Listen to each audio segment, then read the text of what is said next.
एक आदमी अपनी पत्नी व पुत्र के साथ सुखी जीवन व्यतीत कर रहा था। अचानक एक दिन उसकी पत्नी बीमार हो गई और बहुत इलाज कराने के बाद भी स्वस्थ नहीं हुई। लेकिन दुर्भाग्यवश थोड़े दिनों बाद पुत्र को भी रोग ने आ घेरा और उसे भी लाख उपचार के पश्चात बचाया नहीं जा सका। अब तो आदमी पर वज्रपात ही हो गया। वह दिन रात रोता रहता, संसार से सर्वथा विरक्त होकर वह एकांतवासी बन गया।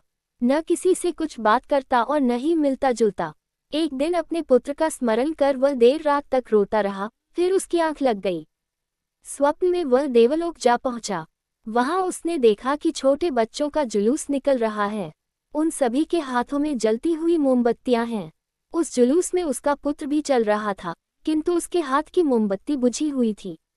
आदमी पहले तो अपने पुत्र से लिपटकर खूब रोया, फिर मोमबत्ती बुझने का कारण पूछा तो पुत्र बोला, पिताजी, आप मुझे याद करके बार बार रोते हैं, इसलिए आपके आंसुओं से मेरी मोमबत्ती बुझ जाती है।